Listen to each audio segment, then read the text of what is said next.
E aí, pessoal, tudo bem? Sejam muito bem-vindos a mais um episódio de Desobediência Produtiva. E eu tenho percebido algo muito gratificante. A gente está aí, ultrapassou 3 anos de produção desse conteúdo, né? Que nasceu com muita verdade. O Desobediência Produtiva é um conteúdo feito por único e exclusivo propósito para gerar transformação, provocação e insights para vocês que estão assistindo, né? E que nos acompanham. Os desobedientes, aqueles caras que me encontram na rua e falam: Ivan Moré, adoro seu podcast, poxa, adorei sua reinvenção. Por quê? Porque quando a verdade ela está evidenciada, né, aqui, cara a cara com vocês, eu só tenho o privilégio de trazer bons convidados. E hoje eu vou trazer um dos principais executivos do Brasil e alguém que tem um mindset lá na frente. Por quê? Porque é alguém que tem uma conduta de humildade, empatia. Você vai falar assim: você conhece esse cara? Ele fala: não, eu sou energético, eu já percebi rapidinho. Ele é o presidente da IBM, é o Marcelo Braga. E eu me conectei com ele recentemente num evento que nós tivemos. Foi coisa de 10, 15, 20 minutos que nos sentamos. Eu fiz o convite. Hoje ele está sentado aqui na cadeira de Desobediência Produtiva. E eu sugiro você pegar papel e caneta para anotar alguns pensamentos e provocações que nós vamos fazer a partir de agora. Não é uma entrevista, isso é uma conversa. Marcelo, muito bem-vindo, cara. É um prazer estar aqui com você. Obrigado pelas palavras generosas. Foi quase ocasional a nossa conexão ali. E é um prazer estar aqui com você. Sou fã do podcast. Escuto praticamente todos os episódios, já escutei. E para mim é um orgulho imenso estar aqui contigo também, cara. Obrigado pelo convite. Eu fico extremamente lisonjeado e grato, porque a minha audiência, que acompanha todos os podcasts, né, parte dos podcasts, ela me dá retornos muito positivos. E quando eu fico sabendo que você, né, que tem uma mente tão provocativa e aberta à transformação que a gente vive, você já ouviu alguns episódios? Se você tivesse falado para mim que você tivesse ouvido um episódio, eu ficaria feliz. Você ouviu vários, cara. Poxa, muito obrigado. E eu queria acabar, assim, essa introdução para te fazer a primeira pergunta e queria que você me falasse: a transformação que nós vivemos hoje no mundo corporativo, ela é profunda se a gente comparar com anos anteriores? Super grande, Ivan. Eu acho que tem muitos contextos que mudaram nesses tempos para cá. Acho que a nossa sociedade evoluiu bastante. Muitos temas que eram comuns no passado hoje não são aceitos ou tolerados. Então, assédio moral, assédio sexual, todos esses pontos que era uma cultura, né, do chefe ser austero, do chefe ser intocável, ficar num andar, numa sala de canto, com uma secretária na frente impedindo o contato com o resto da estrutura, era um layout normal nas empresas. Hoje a gente trabalha junto no mesmo andar com todo mundo, numa sala coletiva. A minha sala de presidente lá na IBM está fechada desde quando eu assumi. Eu trabalho numa baia junto com todo mundo, porque é ali que você pega o calor do dia a dia, ali que você ouve o que está acontecendo, ali que você percebe o que falta para aquela pessoa ter sucesso, o que está acontecendo lá no nosso cliente para a gente fazer as coisas acontecerem. E a tecnologia também veio quebrando tudo, né? Então, se pegarmos aí a evolução do mundo como um todo, não só corporativo, de 20 anos para cá, a gente consegue ver coisas assim absolutamente diferentes, né? A forma como a gente trabalha, a forma como a gente se comunica, a forma como a gente se entretém, a forma como a gente vive o nosso dia a dia, tem uma transformação intensa causada pela tecnologia até agora e ainda tem muito mais por vir. Então acho que o impacto é corporativo, é na sociedade e nas infinitas possibilidades que a gente tem pela frente, cara. Quando você fala de toda essa transformação e dessa visão vanguardista que você tem, a gente hoje fala que é vanguardista porque eu acredito, eu não tenho números e isso está relacionado à próxima pergunta. Essa transformação da cultura organizacional, ela ainda, infelizmente, não está presente nas empresas, né? Tem muitas que estão passando por um processo de adequação, acredito que outras já se adequaram, mas uma grande parte ainda tem condutas, comportamentos e procedimentos e processos viciados, né? Você acredita que, por ser um executivo de uma grande companhia como a IBM no Brasil, e você deve ter alguns pares, esse nível de discussão, em que estágio de evolução ele está relacionado às empresas como um todo? Boa pergunta. Eu acho... Bom, primeiro eu acho que tem uns statements aqui que são importantes, né? Assim, Nossa ex-CEO, a Jane Rometty, falava que evolução e conforto não coexistem. Então, na hora que você pega isso como essência, assim, para você conseguir dar um próximo passo, a sua empresa conseguir de fato evoluir, tem que estar fora da zona de conforto, fazer o que a gente fazia sempre, não é o que vai nos levar para frente tendo sucesso. E Ivan, a gente tem 111 anos de idade como empresa, a IBM tem 111 anos. Aqui no Brasil a gente vai completar agora 105 anos. A gente foi a primeira subsidiária fora dos Estados Unidos, que começou por um espírito empreendedor de um brasileiro que pegou um navio, foi lá para Nova York sem falar inglês direito, para bater na porta da IBM, na época que tinha outro nome, para falar assim, olha, eu tenho uma oportunidade, lá no Brasil vai ter o primeiro censo, a gente está precisando de máquina tabuladora, eu queria representar a IBM para lá. E passado, assim, não era uma grande corporação, não era uma empresa que foi lá falar, um empreendedor. E dali ele chamou a atenção do Thomas Watson, que era o fundador da IBM, que falou assim, gente, mas da onde saiu, da onde surgiu, se interessou, e aqui foi aberta a primeira filial da IBM fora dos Estados Unidos. Então assim, a gente nasceu aqui por um espírito empreendedor de um brasileiro. Dali começou a expansão internacional da IBM. O que vem dali para frente por exemplo, uma empresa de tecnologia com 105 anos, somos únicos. E o segredo disso está na nossa capacidade de se reinventar. Se a gente continuasse sendo muito bom fazendo fatiadores de frios, a gente não ia passar para máquinas de tabulação, a gente não ia passar para máquinas de escrever, a gente não ia passar para os mainframes, a gente não ia passar para os PCs, a gente não ia passar para a nuvem, a gente não estaria vislumbrando a computação quântica que está chegando aí. E a forma dessa reinvenção é literalmente você observar o que está acontecendo, ter uma cultura de inovação muito forte, que permita ver que tem algo novo que dá para ter impacto e utilidade na sociedade. E essa cultura de inovação é que driva toda essa transformação. Perfeito. E na hora que você conecta isso tudo, é que faz essa discussão de, para estar hoje uma empresa protagonista, com tantas novas empresas acontecendo, com tanta gente boa no mercado, essa cabeça de reinvenção, de que ter que sair da zona de conforto é obrigatório, não é opcional, a gente acaba sendo referência para muita gente, até porque com esse tanto de tempo de estrada, todo mundo tem um contato de um jeito direto ou indireto com a IBM, sabendo ou não. Mas essa cultura de transformação do que está acontecendo, como é que você muda a forma de gestão, como é que você trata as pessoas, também eu acho que é um alicerce muito forte nosso, cara.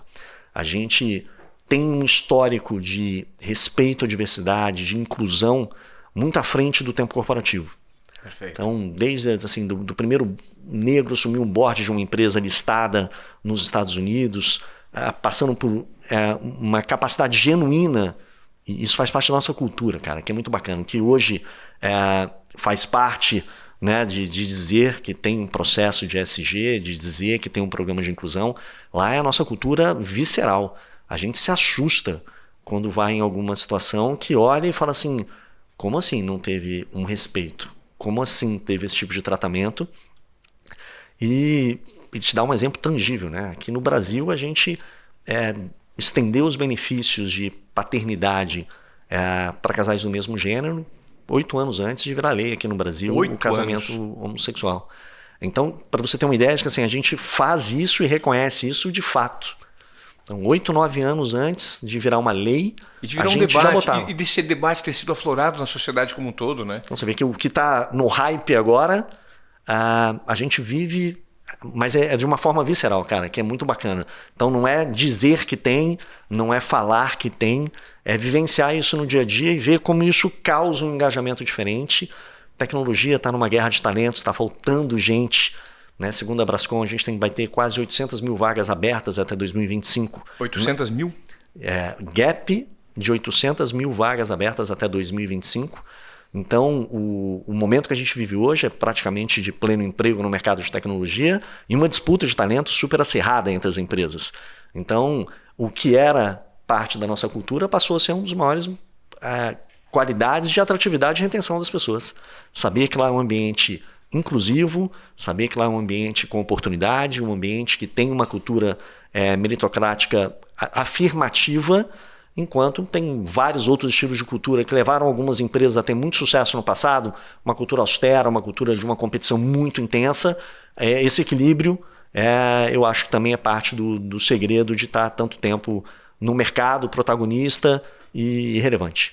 Ou seja, a IBM já percebeu há muito tempo atrás que a empresa não existe única e exclusivamente para gerar lucro para os sócios, para os acionistas e como um todo para a sociedade. Ela percebeu que o comportamento dela precisa ser coerente e compatível, né, com essa transformação e pensar no todo.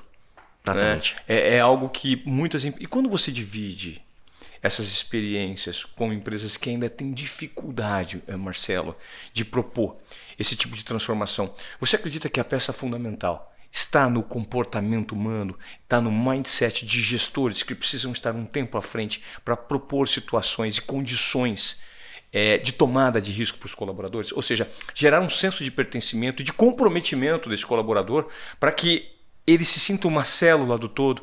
E aí reside a dificuldade desses eventuais gestores que talvez não consigam implementar essa cultura de inovação?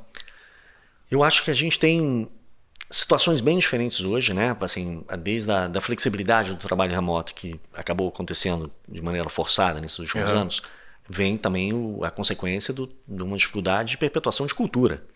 Então você imagina, quando estava todo mundo junto no escritório, você vivencia aquilo ali no dia a dia, né? Quando está remoto, você entra por um fim específico de uma reunião, termina a reunião, você desengaja. Então a gente de fato acredita que o modelo híbrido ali de um retorno ao trabalho é o mais adequado para fazer esse equilíbrio, para trazer esses temas à tona.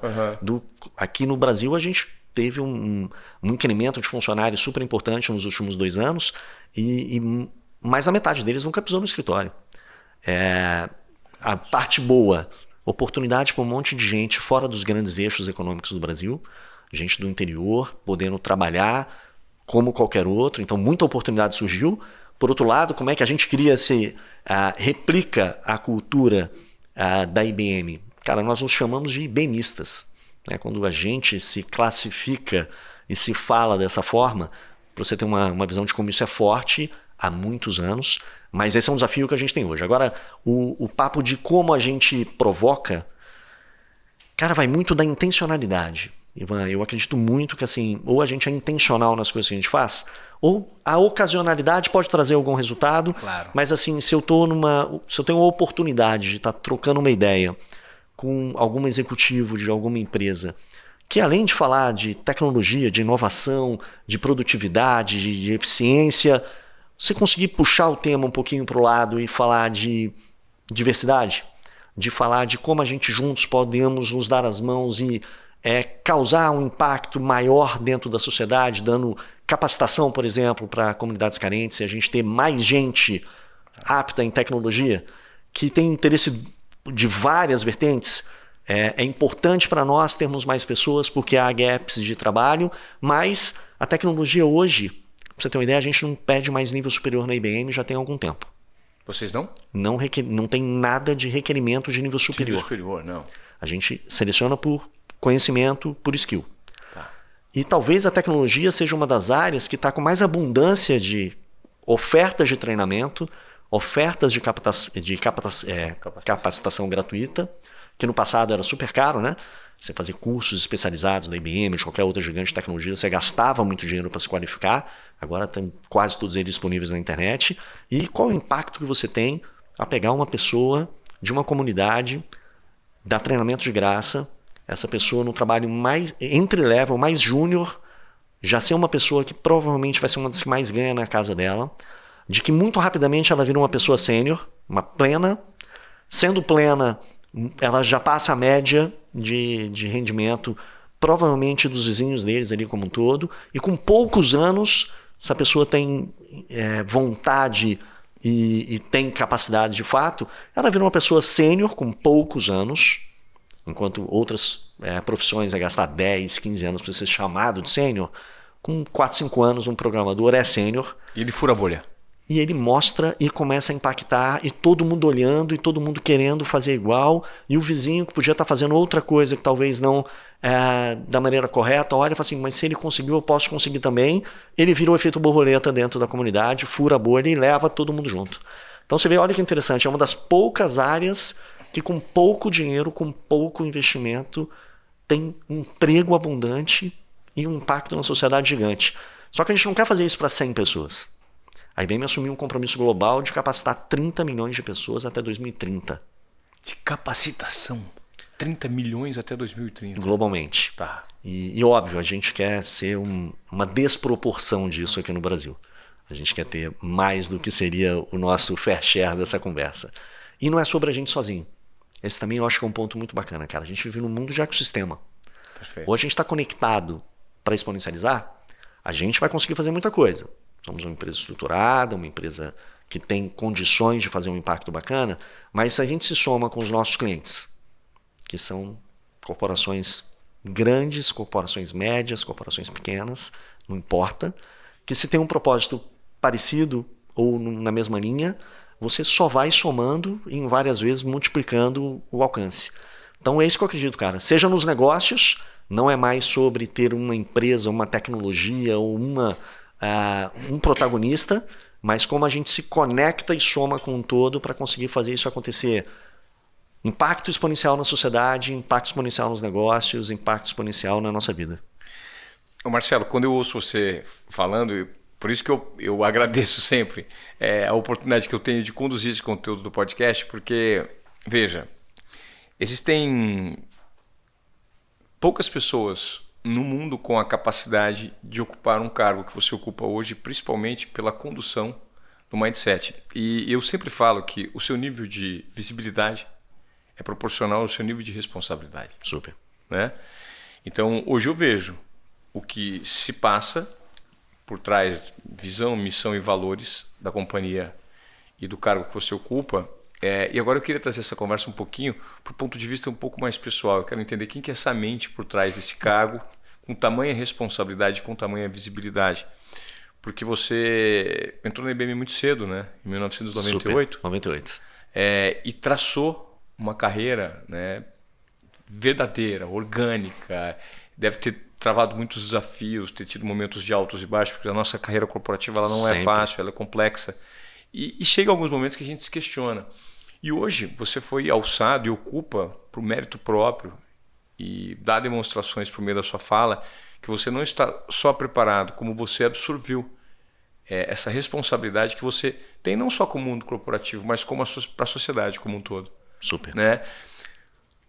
Como é que essa mente por trás dessa figura que tem essa responsabilidade num cargo de uma empresa gigantesca do tamanho da IBM procura fomento no mercado e se equilibra para tantos desafios que estão por vir, com tamanha responsabilidade? Cara, eu acho que assim, a IBM foi meu segundo emprego, tinha me formado, um ano e pouco depois eu entrei na IBM, e a maioria dos meus colegas, eu entrei na IBM de Brasília. Tá. Fiquei bastante tempo lá antes de vir para São Paulo. E a maioria dos meus colegas eram 10 anos mais velhos que eu. Só quando você entra numa empresa com 20... Você tá com que idade hoje? 46. 46, cara. Quando você entra com 20, 21 anos na empresa, você está num outro estágio da tua vida, né? Seus sonhos são outros, suas ambições são outras. E você pega quase todo mundo que trabalhava contigo 10 anos mais velho, a diferença dos 20 para os 30, ela é super relevante. Muito. É um estágio de amadurecimento da vida como ela é, né? Claro. Eu estava saindo do mundo universitário, né? Com uma experiência pequena, olhando o mundo como um mundo de oportunidades. E na hora que você se depara com gente que já estava 10 anos dentro desse rolo compressor, que é a vida corporativa e de negócios, Claro.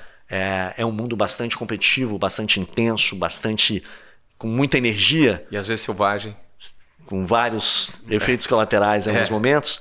A minha única forma de conseguir destaque naquele momento foi através de conhecimento.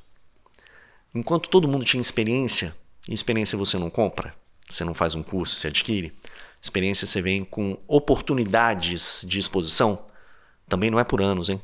Muita gente confunde, sou experiente porque eu tenho X anos de Tempo de profissão. exposição àquilo, não é? É oportunidades de participar de momentos que são marcantes, que fazem você evoluir. E nesse ponto a IBM é uma incubadora. Desculpa, é muito interessante que você falou, preciso te interromper, porque isso eu gostaria que ficasse bem claro. Você tocou num ponto importante para a nossa audiência. São oportunidades que eventualmente passam na sua frente e que, se você embarcar naquilo por meio de uma tomada mínima de risco, um processo de uma semana pode te propor uma evolução de anos e anos e anos, um encurtamento. E isso acontece a todo momento. Então eu achei interessante que você falou que não está relacionado ao tempo, mas sim as tomadas de decisão que você faz, e nelas estão inseridas tomadas de risco para que você possa enfrentar situações que podem ou não te fazer evoluir. Pode ser que você quebra a cara, sim, mas mesmo quebrar a cara gera aprendizado. Gera aprendizado.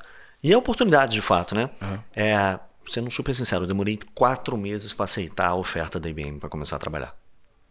Porque eu era técnico, eu era um analista de sistemas, e a oportunidade na IBM era para uma área comercial. Eu nunca tinha ido na área comercial, e falei, gente, mas estou tão bem onde eu estou, para quê? E aqui minha mãe tem um papel super importante dela me fazer um questionamento no último Natal que a gente passou juntos antes de eu entrar na IBM. As mães, sempre as mães. Sempre tem uma mãe incrível por trás de alguma história incrível. Cara. E ela só falou assim para mim, falou assim, mas o que você tem a perder? Se der tudo errado, daqui a 1 ano, 2 anos, você volta, não perdeu nada. Se atualizar e ganhar esse espaço tendo a IBM no currículo, na verdade, vai te facilitar. Então você não tem nenhum lado a perder. E aquilo me deu um estalo naquele momento ainda de imaturidade, né, de tão jovem. Tem razão, vou aceitar. Quase 4 meses depois de ter recebido a oferta de emprego, eu entro na IBM, dia 23 de janeiro de 98. Você vê como é marcante. Dia 30, a gente foi fazer um curso nos Estados Unidos, onde eu fui conhecer as pessoas que eu ia trabalhar. Então aí veio esse primeiro ponto de olhar e ver, tem muita gente muito boa. Essa também é outra coisa que eu agradeço demais, assim, as oportunidades que ele me deu, assim, a oportunidade de conviver com gente de alto nível, seja dentro da empresa, seja nos clientes que a gente atende, naquele momento, me trouxe muitas oportunidades de exposição e de aprendizado. Agora, como é que vocês se destacam? Cara recém-entrado, super novo, com gente super boa, super experiente. Normalmente, à medida do tempo, as pessoas tendem a baixar a guarda para se manter atualizadas. Aquele curso fez por fazer tabela, cumpriu o mínimo que é necessário, fez a atualização e ok. E o conhecimento e a curiosidade é um negócio que eu tenho dentro de mim, cara. Incrível, curiosidade é uma palavra-chave. Eu acho que talvez essa seja uma das palavras mais importantes nos dias de hoje. Porque primeiro tem muita coisa acontecendo e já não é de hoje. Agora, se você ouviu um negócio que te chama atenção e você resolve dar um double click ali, tipo, deixa eu entender um pouquinho melhor sobre isso. Deixa eu entender um pouquinho melhor do que está acontecendo. Eu inconscientemente vi que por estar mais atualizado tecnicamente, por ter recém saído da faculdade de alguns cursos, o resto das outras pessoas estavam mantendo o nível de cruzeiro e eu num ritmo de querer aprender, de curioso, me explica, deixa eu ir nessa reunião com você, deixa eu participar desse outro workshop que não tem nada a ver comigo direto, para eu ouvir, eu quero participar daquele treinamento ali se eu puder, para eu aprender. E fui questionado por vários dos meus gestores, falei assim, mas isso não precisa. Eu falei, mas eu quero. Posso? Pode, mas a sua métrica, sua meta, você tem que bater do mesmo jeito. Falei, ok, eu vou bater minha meta do mesmo jeito, mas eu queria essa oportunidade para cá. E à medida disso, Ivan, eu também acredito muito no poder da disciplina, cara. Assim, é um passo todo dia, é um pouquinho todo dia, que ao longo de mês faz a diferença pequena, ao longo do ano já faz uma diferença significativa, ao longo de vários anos dá um impacto gigante, ao longo da sua vida é transformador. E isso para vários momentos da vida. Essa é outra coisa que, de fato, eu exerço há muito tempo, seja para... E quando você para olhar, né, você faz uma dieta a vida toda é diferente, se você se exercita a vida toda, você vai chegar mais velho diferente, se você guarda alguma coisa, você vai ter uma aposentadoria diferente. São tantos exemplos de que um passo atrás do outro, uma evolução pequena todo dia, ou com alguma recorrência, mas com a disciplina de fazer mesmo que não precise. Hoje na minha agenda, que é super complexa, eu tenho 2 horas por semana bloqueadas na agenda para me manter atualizado. Porque esperam de mim, em qualquer conversa que eu vá, você está sabendo daquela última novidade, daquela última coisa? Muito provavelmente eu não vou conseguir saber de tudo, óbvio. Claro. Mas assim, se tem a intencionalidade de parar para ouvir, podcast, por exemplo, eu decidi ter na minha rotina diária de academia. Ouvi 4.800 minutos de podcast no ano passado. 4.800? Cara, é muito tempo. Quando você vai somando o tempo que a gente se desloca aqui em São Paulo, Claro, né? Que você está no trânsito, podia estar ouvindo notícia ruim que eu posso consumir de alguma outra forma. Claro. E é óbvio, não é só sobre ficar o tempo todo ouvindo podcast, eu gosto de música, eu gosto de uma série de coisas, né? Mas você aproveitar os momentos certos para você ir consumindo conteúdo de forma gradativa, constante e múltipla, também isso é um outro papo bacana, assim. A gente lá na IBM tem um conceito muito bacana que chama T-shape. O formato de T, onde você equilibra o quanto você é profundo num tema ou largo em amplitude de repertório. Perfeito. À medida que você é um especialista, você é muito profundo num tema. À medida que você vai evoluindo na carreira de gestor, você precisa ser mais abrangente e, obviamente, não consegue ser tão profundo quanto um técnico. Agora, esse equilíbrio e a curiosidade, a minha amplitude não é uma amplitude sobre negócios, que é o que eu vivo no dia a dia, que no cargo novo eu tive que ampliar a minha amplitude em toda essa discussão de sociedade, dessa discussão de inclusão ainda mais forte, de um agente de transformação, é bem diferente do meu job de alguns anos atrás. Perfeito. Que era muito mais relacionado a negócios, a indústria financeira, a governo, a tecnologia em si. Então acho que são 2 pontos importantes, cara. Curiosidade e a disciplina de fazer de uma forma constante, recorrente, um pouquinho todo dia, sem maiores sobressaltos. Ainda mais depois dos 46 anos, dá sobressalto, só dá lesão, né? Então, agora vamos com calma. Quando eu ouço você falando, vai muito de encontro, né? Esse mindset que você tem de comportamento mesmo, ele está muito associado a uma construção de uma jornada. Não é de longo prazo, é de um legado mesmo. É de longuíssimo prazo, né? Sem pressa e sem pausa. É uma fala que eu trago muito comigo, que eu ouço. Eu estudo filosofia e filosofia tem recentemente mudado a minha vida. E quando eu ouço você falar, e também me veio aqui a cabeça, eu não sei se você conhece um livro do David Epstein, Por que os generalistas prevalecem no mundo de especialistas? Eu não sei, você já deve ter isso. Eu acho que você falou um pouco sobre isso, né? Num modelo em que você não tem todas as peças que podem ser, todas as probabilidades controladas, como por exemplo o xadrez. Inclusive ele dá um exemplo no livro, né, Marcelo, do Watson, que falou que o Watson, em algum momento, a inteligência artificial falou assim, não, nós vamos resolver o problema do câncer. Depois recuaram e falaram assim, não, a gente não tem como, porque isso tem derivações, né? Super diferentes. Super diferentes. Então, quanto mais amplitude você tem de assuntos para determinada função, mais você consegue ter uma expansão de consciência para aplicar aquilo numa escala que talvez eventualmente uma máquina não enxergue ou alguém muito especialista não enxergue. Né? É uma construção de uma jornada a longo prazo. E ele dá o exemplo incrível que ele mistura Tiger Woods no golfe com Roger Federer no tênis. Ele já abre o livro com isso, né? O tênis é um esporte em que se exigem decisões de um jogador que sempre vão evoluir. No golfe, as decisões de um jogador, elas batem um teto de evolução.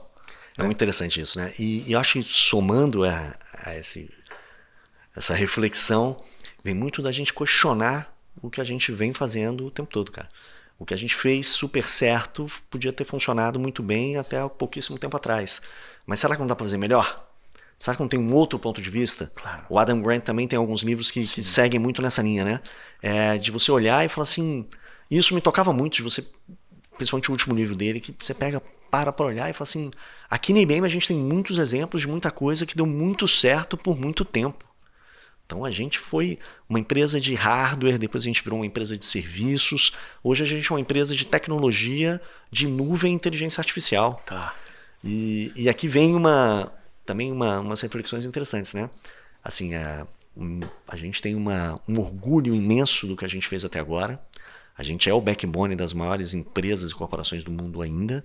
Mas se a gente tivesse parado, reluzente no trono de nada vai mudar, a gente ia perder várias ondas de evolução. Então, a forma como você vê o impacto que tecnologia está tendo dentro dos negócios, tecnologia era coisa de nerd, cara. Claro, tecnologia é isso. E ainda existe um preconceito. Muita gente ainda tem preconceito. Super. O quê? Isso é muito complexo. Você vai trabalhar com tecnologia? Você é nerd? Você pega um exemplo. Na minha faculdade eram 50 pessoas, 2 mulheres. Nenhum negro. Então você olha e fala assim, a diversidade... porque naquela época o que se fazia era automações. Era o começo da automação bancária, o começo da automação comercial. Era como fazer mais do mesmo jeito, mais rápido. Tá. E eu acho que a beleza do que veio da tecnologia mais recente agora é como fazer diferente. É como fazer um novo. É como você treina uma inteligência artificial para um cliente nosso que ela vai reproduzir o que foi ensinado. Nossa. Agora, como é que você cria um grupo? E olha que interessante, né? Quem programava a inteligência artificial... inteligência artificial é um ramo da ciência da computação que existe desde a década de 60. Que veio evoluindo e, obviamente, o poder de computacional, o tanto de disponibilizações que a gente tem hoje permitido pela nuvem. Armazenamento de dados, né? Armazenamento, os dados agora são numa escala completamente diferente. Então, hoje você tem dado e poder de processamento a custo barato para fazer um monte de coisa, que no passado não era assim. Agora você imagina, quem programava isso eram programadores. Pessoas que foram criadas para fazer lógica, que ele criou. Para ser talvez mais eficiente na visão dele, não necessariamente mais fácil de usar. Mas para ser mais eficiente do ponto de vista dele. E aí na hora que você vê hoje, o customer experience, o user experience, é o que prevalece.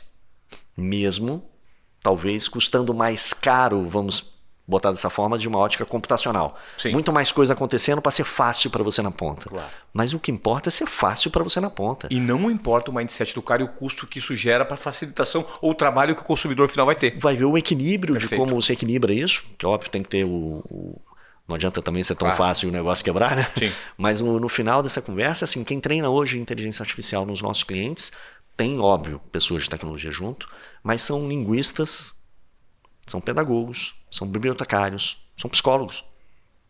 Porque é a forma como você vai interagir com esse tipo de tecnologia que é conversacional, na maioria das vezes, seja por texto, seja por voz, seja por qualquer que seja a interação, qualquer que seja o canal, que é assim que a gente fala, mas você está falando com a inversão do ser humano aprendendo como usa um sistema para o sistema aprendendo o que o ser humano quer.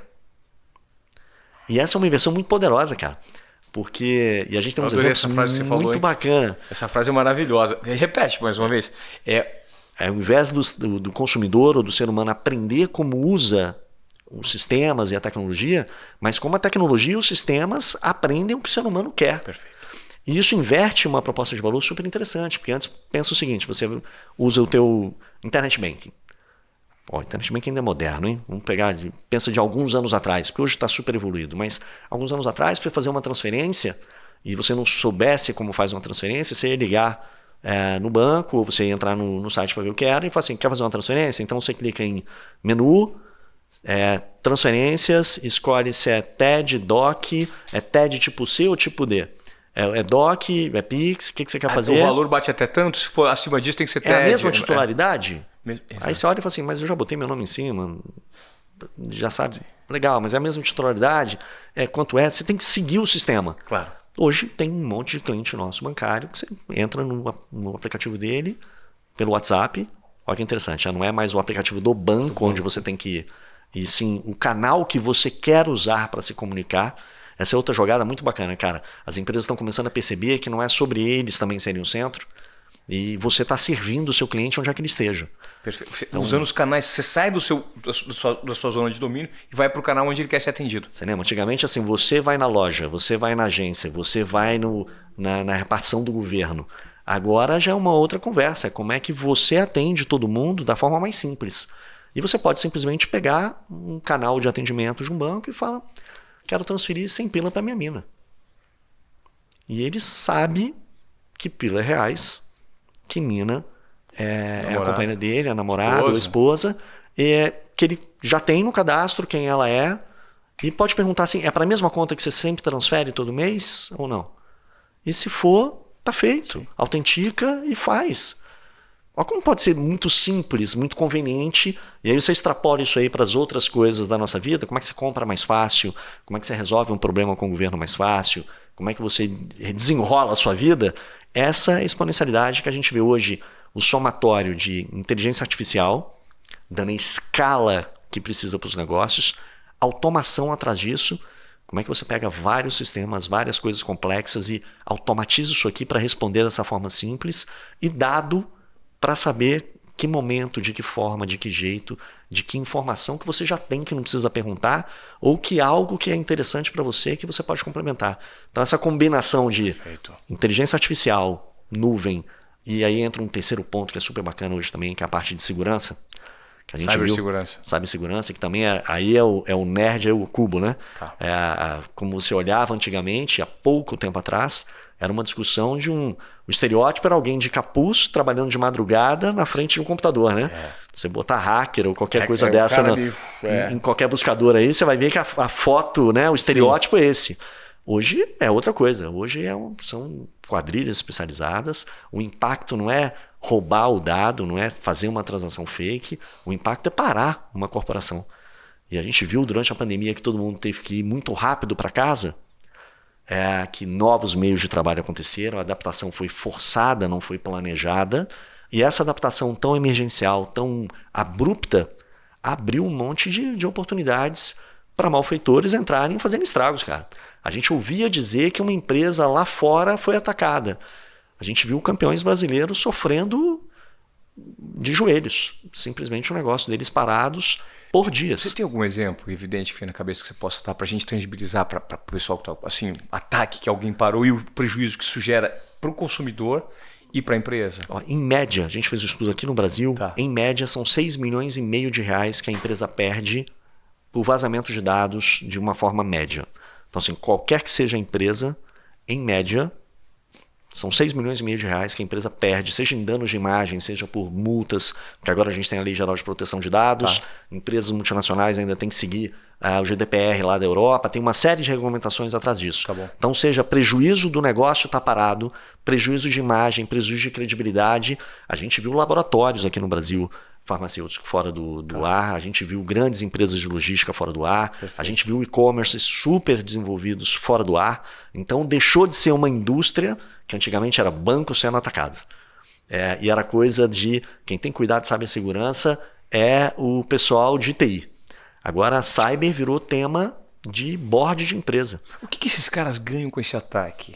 Hoje dinheiro. Muito dinheiro. O cara sequestra a sua empresa e perde alguns milhões em Bitcoin e é isso aí. E aí você tem que pagar o resgate. Quem paga, também outro estudo nosso mostra que mais da metade não recupera. Então toma o prejuízo mesmo. Outros têm que recuperar planos de contingência, backups, etc. e tal. Então você vê que aqui a discussão entramos numa vertente um pouco mais tecnológica, mas hoje tecnologia e negócios, independente da indústria que seja, independente do segmento que seja, é impossível de ser associado. Uma pessoa de marketing hoje, se não entender de dados, ela não sabe fazer marketing hoje. Então você imagina, e eu gosto de dar muito esse exemplo, que assim, marketing era sobre humanas, né? Como é que a gente cria algo novo que toca humanas, sem você saber, sem usar o lado, não vou chamar de exatas, porque tecnologia também deixou de ser tão exatas assim, mas sem esse olhar analítico, você não sabe fazer marketing. Você não vai ter assertividade de campanha. Você não vai mostrar o retorno.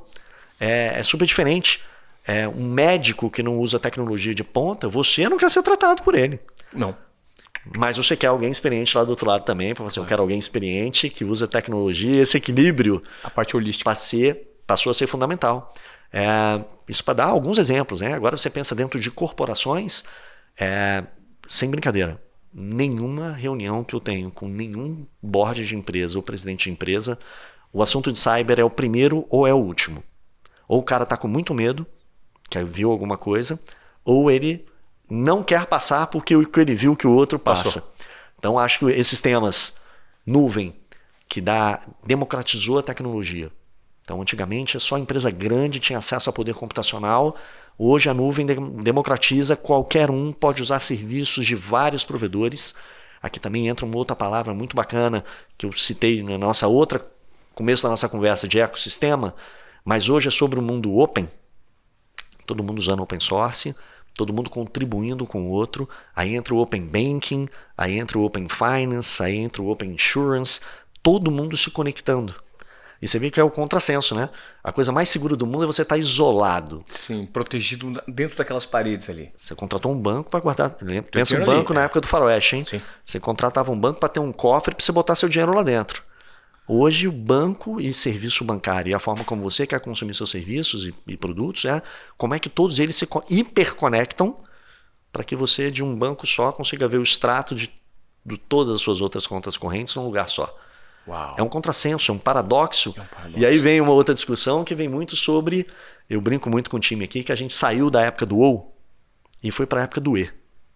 Então não é estar seguro ou conectado. É você estar seguro e conectado. Não é sobre ter exatas e humanas. É juntar essas duas coisas. Não é sobre ter humanos fazendo trabalhos ou inteligência artificial e automação. São as duas coisas juntas. Não é sobre tudo ir para a nuvem, porque vai ter muita coisa que vai ter que ficar dentro das empresas por uma questão regulatória, por uma questão de investimentos. É uma nuvem híbrida, que tem a coisa dentro de casa e uma coisa fora de casa. O mundo do ele é muito mais divertido, cara, porque você consegue trazer antagonismos trabalhando junto do que a opção de tenho esse estereótipo ou aquele estereótipo, eu quero ter os dois. Porque os dois se somam. E quase tudo que a gente está vendo na sociedade, na tecnologia e nos negócios é sobre somatório. Senão você vai ter um pedaço da realidade só. Quero terminar esse podcast nunca mais, cara. Eu sempre falo para as pessoas, o Marcelo, que a maior beleza, a beleza que eu mais admiro é a beleza intelectual, né? Quando a gente tem provocações e insights e consegue ter essa visão tão ampla do todo, né? Principalmente quando você conecta comportamento, inovação e tecnologia, né? E talento e necessidade de transformação. Te ouvir falar é muito gostoso, porque a gente começa você vai puxando, fala, poxa, tem insumo aqui, tem insumo aqui. A gente vai abrindo um leque de possibilidades na cabeça da gente. Você dá muita palestra? Como que é a sua vida assim de compartilhamento de conteúdo? Porque da mesma maneira que eu tenho um privilégio de ter você aqui hoje, eu imagino que tem muita gente, sua agenda é super corrida, lotada. Como que você disponibiliza o seu tempo para você compartilhar mesmo e ser um agente de transformação, não só dentro da IBM, mas fora também para outras pessoas, como você está cedendo o seu tempo rico e valiosíssimo, não só para mim, mas para nossa audiência. Como é que é essa gestão? Você acredita que compartilhar faz parte da sua jornada como ser humano? Na verdade, Ivan, é o seguinte, talvez eu tenha tive a oportunidade ao longo de muito tempo de estar conversando com muita gente. Então, o meu papel dentro da IBM começou com o papel de vendedor, e vendedor vai a cliente vender. E quando você começa a conversar com os clientes, você começa a entender situações, problemáticas, desafios que você pode resolvê-los ou não, e você vai somando isso ao longo do tempo. Hoje o que eu uma das coisas mais gratificantes que eu tenho é, primeiro, a oportunidade de estar com muita gente de alto nível, que aí essa conversa exponencializa e pode transformar em ação. Essa eu acho que é a diferença desse cargo para os anteriores. É que, de fato, você tem a oportunidade de impactar, convencer e aprender com muita gente o tempo todo. Essa eu acho que é uma peça fundamental, cara. Quando você está disposto a ouvir do outro lado de uma forma genuína. Eu vou a muitos clientes, alguns deles são quem me ensinam as coisas. Perfeito. Várias vezes eu fui para uma reunião, eu tinha que me preparar para uma reunião com um determinado cliente, uma reunião importante, ou uma apresentação super diferenciada que tinha que fazer. Vamos pegar um evento grande que eu tinha que fazer uma apresentação. Eu ia a vários clientes que são especialistas nisso, para ouvir deles o ponto de vista deles, múltiplos, para conseguir formar o meu em uma coletânea para poder compartilhar com alguém. Legal. E talvez o que mais me abra portas de reuniões seja exatamente isso. você ir lá contar alguma coisa que ele não saiba e aprender alguma coisa dele naquele dia. E é super interessante, assim, acontecem situações muito bacanas. Você ter tido uma reunião no começo da semana, que o que você aprendeu no começo da semana, você vai usar no final da semana e encaixa como uma luva. Aconteceu situações de alguém me perguntar sobre um tema que eu estava conversando com um especialista 2 dias atrás. Aí a pessoa olha e fala assim, nossa, você conhece um monte, eu não conheço nada. Eu só tenho a sorte de ser curioso, de perguntar um pouco mais do que o normal e de ouvir.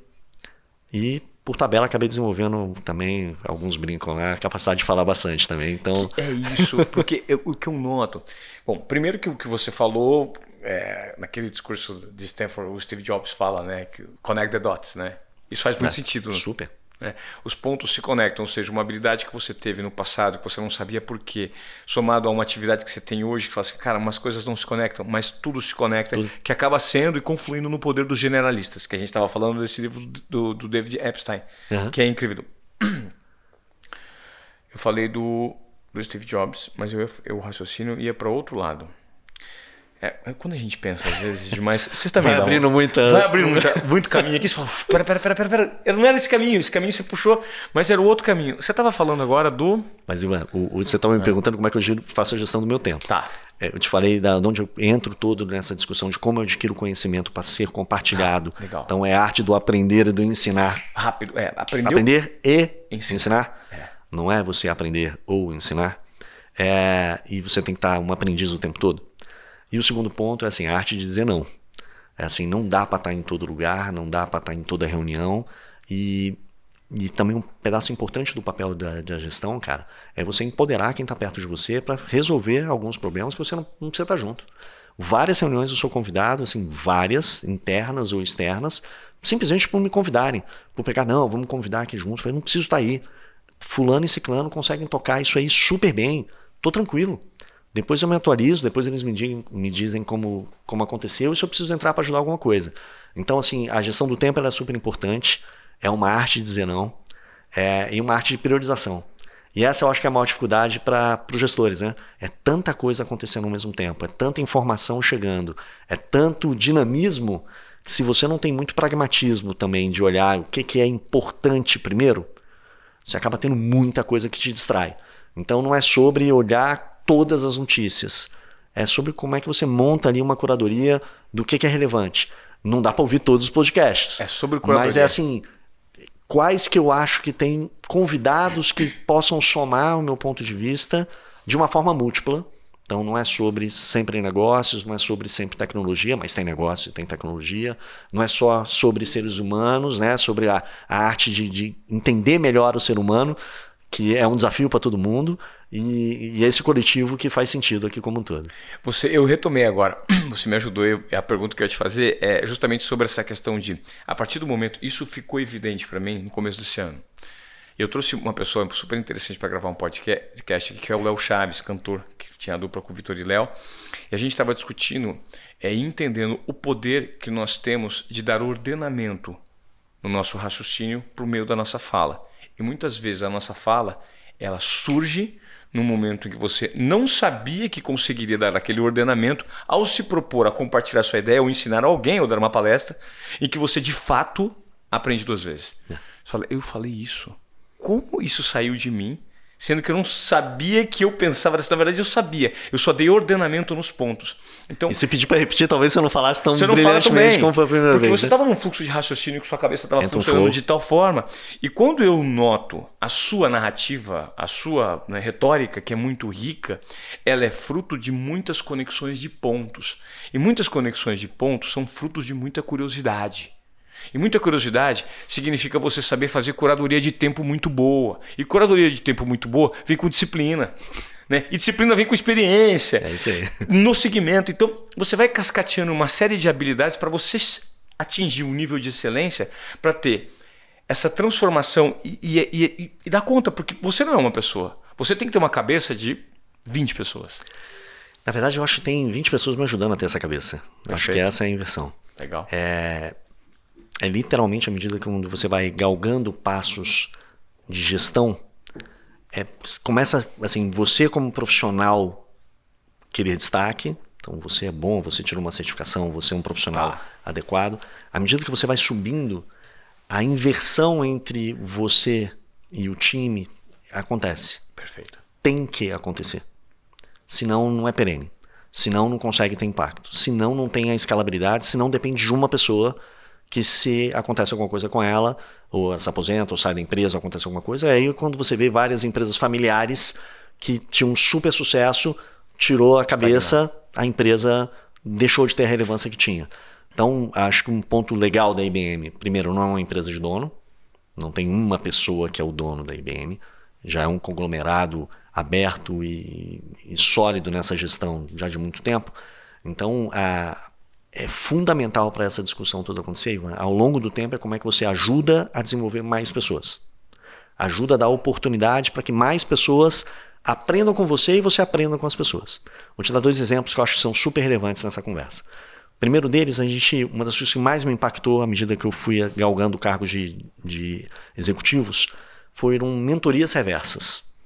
A gente tem dentro da IBM um processo formal de mentorias, a maioria delas dadas por ou técnicos para que você perceba e pontos de vista e aprenda, ou por grupos de afinidade. Então, para mim, um dos maiores impactos, cara, que mudou de fato, de forma assim muito profunda e genuína, foi depois de algumas mentorias com alguns grupos minoritários da IBM, de perceber.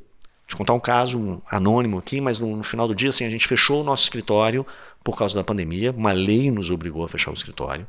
Nós já tínhamos uma cultura de trabalho remoto implementada na empresa já há muitos anos, então era algo que para nós, o tombamento para todo mundo ir para casa foi algo super simples. A gente teve condições de ajudar os nossos clientes que não tinham essa cultura, essa expertise, dando o nosso exemplo. E o segundo ponto, a gente também tem um outro programa muito bacana, que é um programa de uma oportunidade para algumas pessoas que a gente identifica como talento, assumir posições que possam acompanhar alguns executivos durante um tempo. A gente chama de um executive assistant, mas no sentido de ser um abraço direito. E esse contexto é intencional aqui no Brasil, por pegarmos talentos femininos, que a gente sabe que tecnologia é muito menor, que no corpo executivo das empresas ainda tem um déficit super grande. Perfeito. Como é que a gente faz isso acontecer de uma forma intencional? Tá. Então a gente pegar pessoas, isso é um programa que já existe já tem algum tempo, e a gente viu um super sucesso. Todas que passaram ali já eram identificadas como talentos, afloram. E normalmente soft skills fala muito alto nessa hora, né? E aí de novo sobre aquela questão de experiência vem sobre oportunidades de exposição e não de anos. 1 ano ou 2 anos nesta posição, você provavelmente fez um MBA que você não... Quer dizer, você vai ver muito mais coisa que no MBA você não ia ver. Perfeito. O MBA tem mais ou menos 2 anos, mas você vai aprender em 2 anos, coisa que você ia demorar 10, provavelmente, para perceber.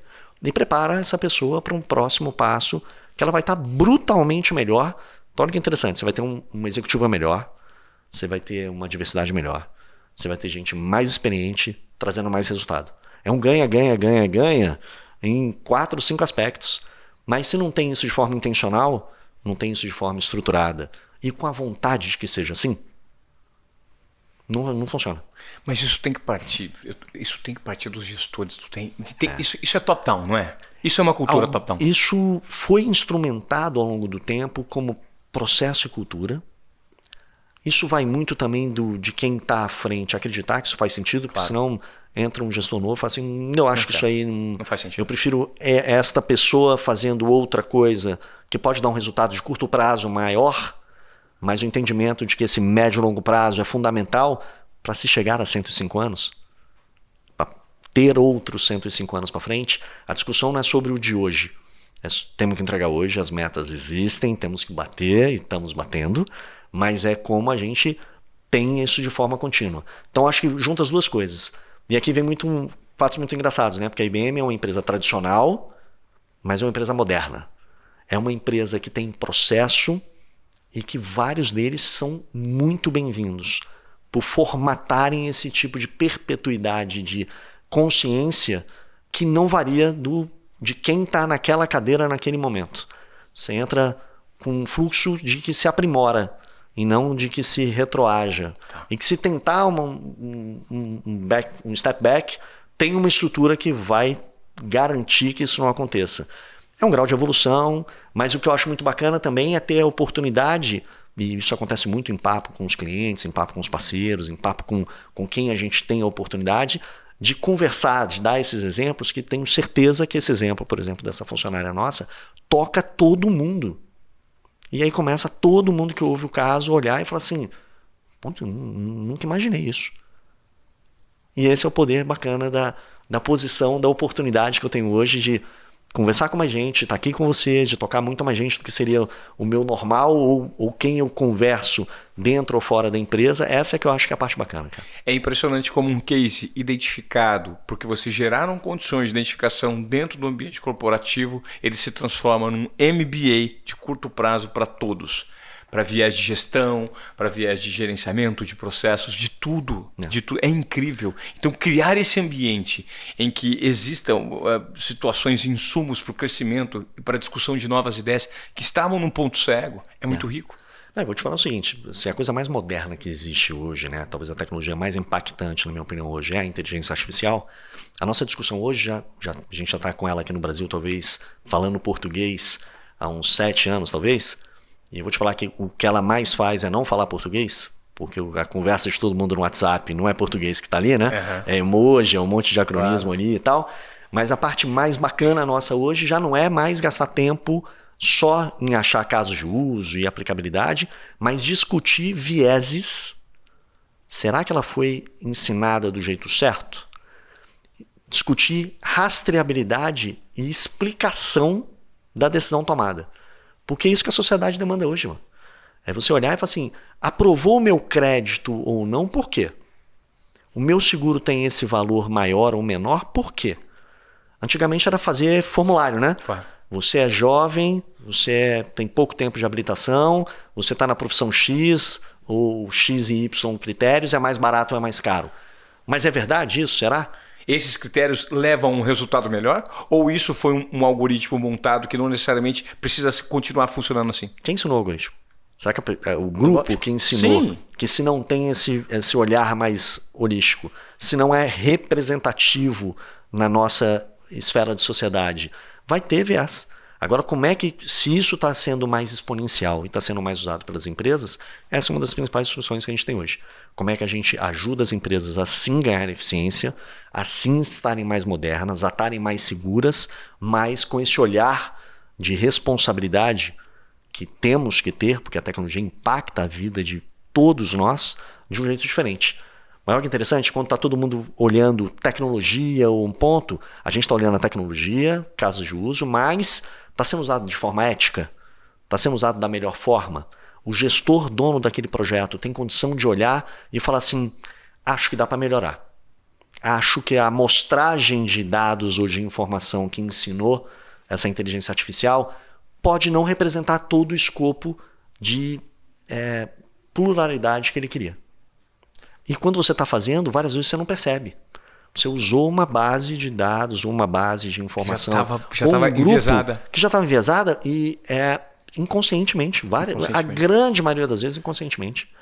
Agora, quando você dá ferramental para que isso seja explorado, discutido e corrigido, é que é o ponto mais bacana, cara.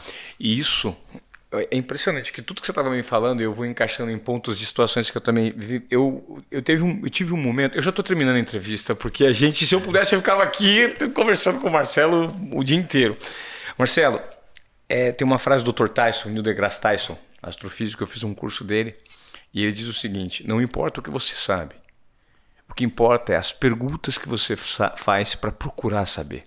Então é muito sobre as perguntas, que acredito que esse é o cerne. Quais são as perguntas que nós ainda não fizemos para ter respostas que podem implementar algo transformador que está no nosso ponto cego? Eu acho que tem também sobre essas frases que fazem essa reflexão, né? Tem duas lá na IBM que nossos fundadores, do Thomas Watson e Thomas Watson Jr., uma deles ele falava que assim, qualquer problema pode ser resolvido se as pessoas se dispuserem a pensar. E aí o think é um dos nossos principais emblemas, é um dos nossos principais logotipos. O nosso evento que a gente faz anualmente chama Think. Tem lá na IBM várias placas, né? Esse Think. Porque isso é muito emblemático. Se a gente parar para pensar, e pensando, você faz as perguntas certas, e observa de um jeito diferente, vários problemas podiam ter sido resolvidos. E o outro que também tem um impacto muito bacana é que assim, você quer aumentar a taxa de sucesso? Dobra a taxa de fracasso. Porque se você não dá oportunidade para ter erros, claro, se a cultura não está aberta a tolerar, e essa é uma mudança muito grande, né, da parte corporativa, que antes era sobre o acerto, é sobre a eficácia, a eficiência, não erramos. Então, uma empresa de 105 anos, dita tradicional, esse é o ponto que a gente tem. Por isso a gente há 29 anos a empresa que mais registra a patente no mundo. 29 anos. Consecutivos. E, cara, com um mercado absolutamente borbulhante, né? Ideias surgindo, conglomerados ali, né? E N outras empresas extremamente inovadoras do lado. E a gente, esse ano, tivemos o prazer de estar de novo pelo segundo ano consecutivo dentro do top 10 das empresas mais inovadoras do Brasil, pelo Prêmio do Valor. Isso nos dá muito orgulho. E como empresa de tecnologia, então, vários anos. Então, essa cultura da inovação, a cultura de observar, essa cultura inclusiva e como é que a gente conecta todo mundo para fazer um negócio diferente, ela é uma mudança drástica da cultura corporativa que nós vivenciamos há muitos anos, mas essa é a IBM de hoje. É isso que a gente acredita que vai nos levar para as próximas gerações, continuando protagonista e tendo sucesso. Poxa, Marcelo, eu te confesso aqui que durante 3 anos eu fiz podcast, mas esse de fato está entre os 3 melhores podcasts que eu já gravei e eu gostaria de agradecer você pelo seu tempo. E eu gostaria de pedir para você que acompanhou esse episódio do Desobediência Produtiva até aqui, o Marcelo Braga, que nos deu uma aula hoje, mas ele deu uma aula de uma maneira simples, humilde, provocativa, que é isso que a gente precisa. E de que forma você, que está nos acompanhando, vai transformar isso em lições e práticas para o seu dia a dia. Hoje, agora. Pensar, se questionar, se sentir inconformado com a situação, não só a sua, mas da sociedade, para você gerar algum tipo de transformação. Porque depende da gente, depende do seu senso de pertencimento, do ecossistema que você faz parte. Então é sobre isso. Se você veio até aqui, você precisa compartilhar esse episódio para que esse episódio chegue em mais pessoas e gere mais transformação, porque é sobre isso. Ter um comportamento de desobediência produtiva, como eu falo, é quebrar os protocolos e entregar mais do que esperado usando sua intuição, sua confiança e sua coragem. E ele deu uma aula pra gente. Marcelo, eu espero que de fato todos os seus planos e as suas metas sejam alcançadas. Obrigado. Não só por você ter vindo aqui, mas pela transformação que você gera no mundo corporativo. Eu vim do mundo corporativo e foi o que me tirou do mundo corporativo. Foi justamente esse engessamento de uma cultura que não me propunha uma tomada de risco, não me propunha um senso de pertencimento, propôs por um momento. Mas eu vi que a transformação gerada pelo mercado, ela deixava de existir internamente. E foi aí que eu resolvi fazer um movimento de risco, que na verdade de risco não tem nada. É um movimento de abertura para crescimento. Porque você se propõe nesse movimento, quebrar a cara. E quando você fala que uma frase, o nível de fracasso está proporcionalmente ligado ao nível de êxito, é o que eu me propus a fazer. Porque rompi com o meu nível. E também existe uma situação que o meu nicho, o meu modelo de negócio, o meu segmento de negócio, jornalismo, ele foi descentralizado. Né? Informação virou commodity. Completamente. Né? Transformado completamente. Porque todo mundo tem um smartphone na mão hoje, é um produtor de conteúdo, é um jornalista em potencial. Então, muito do que você falou, eu consegui visualizar e enxergar. Então, cara, isso foi uma aula. Eu tenho certeza que isso vai ser um dos podcasts que mais vai reverberar. E eu gostaria de, mais uma vez, te desejar mais sucesso para você, porque você continue levando essa palavra à frente, porque ela é, de fato, muito transformadora. Amém, cara. Obrigado. Obrigado por me dar espaço para compartilhar o que eu aprendi. E eu acho que isso é que importa. Muito obrigado pelo convite. Foi um prazer estar aqui contigo. Valeu, Marcelo. Obrigado. Até a próxima.